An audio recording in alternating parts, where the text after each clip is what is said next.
खेसारी जी, आपने क्या कुछ मदद मांगी है मुख्यमंत्री नीतीश कुमार और तमाम मंत्रीगण से? बशर्ते मैंने यही मदद मांगी है कि देखिए, पर्सनल चीजें पे अगर मुझे कोई कुछ बोलता है तो मुझे प्रभाव नहीं पड़ता है, क्योंकि मैं बहुत 24 घंटा काम करता हूँ। मैं सोचता हूँ कि चलो ठीक है, कोई बात नहीं, मेरे को बोल रहा है ठीक है, क्योंकि अब बात मेरे घर परिवार तक, मेरी बेटी के ऊपर, मेरे वाइफ के ऊपर, मेरे माँ के ऊपर, अब सोशल साइड से कोई गाली दे, और एक दिन की ये बात नहीं है। मुझे लगता है कि मैं 1.5 साल से कहीं ना कहीं परेशान हूँ कुछ लोगों से, लेकिन अभी हद हो गया है कि अब कोई मेरे परिवार को रेप करने की धमकी दे।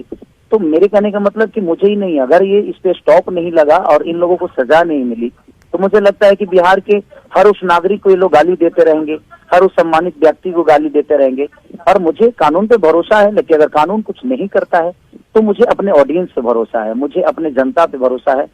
आप जैसे पत्रकारों पे भरोसा है, जो समाज के आईना है। तो मुझे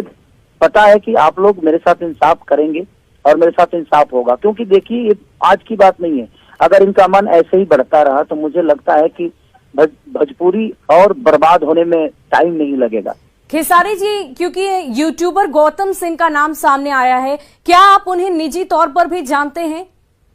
जी नहीं, मैं उनको निजी तौर पे कभी ना कभी बात किया उनसे, और ना ही मेरा उनसे कोई लेना देना है, और ना ही कभी मैं उनसे मिला हूँ, और ना ही कभी उनसे मिलने की प्रयास की मैंने, क्योंकि मेरे पास काम इतना है कि मैं उसी में उलझा रहता हूँ। अपने बीवी बच्चों के साथ खुश रहता हूँ, मैं अपने फैन को प्यार हमेशा कोशिश करता हूँ जो उनके अपने अच्छे संगीत से, अच्छे काम से उनको हमेशा मोहब्बत मिले और उनको मैं मोहब्बत दूं। खेसारी जी, अभी अभी आपने मदद मांगी है मुख्यमंत्री जी से, लेकिन हाल फिलहाल में ऐसी कौन सी बात इतनी ज्यादा बढ़ गई कि अब ये सीमा से बाहर की बात हो गई और आपको मुख्यमंत्री से तलब करनी पड़ी? देखिए,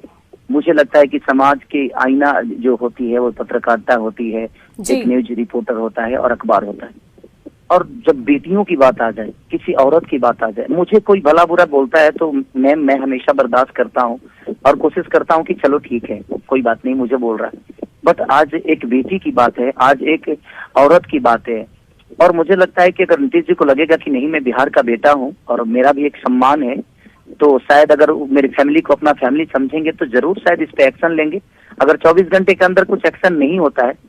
तो फिर मुझे लगता है कि ये चीजें सारी मुझे अपने फैन पे सौंपनी पड़ेगी, और नहीं तो फिर मुझे दूसरा रास्ता यही अपनाना पड़ेगा कि मैं अब धरना पे बैठूंगा, क्योंकि अब इज्जत से बढ़कर कुछ तो है नहीं। जी, मुझे यही लगता है कि मुझे विरोध करने के लिए अब रोड पे उतरना पड़ेगा, तभी ये चीज खत्म हो पाएगी। क्योंकि वो सिर्फ एक को नहीं, मुझे लगता है कि भोजपुरी का हर उस कलाकारों को ऐसे ही टारगेट करके उनकी माँ बहनों की गालियां, किसी लड़की को बेइज्जत कर देना, उनके घर तक पहुंच जाना, और सोशल साइड पे बताइए पूरी दुनिया अगर ये सुनती होगी तो भोजपुरी के बारे में उनका क्या ओपिनियन होता होगा कि भोजपुरी के लोग ऐसे ही होते हैं, इनकी ऐसी मानसिकता है। तो सिर्फ वो मुझे ही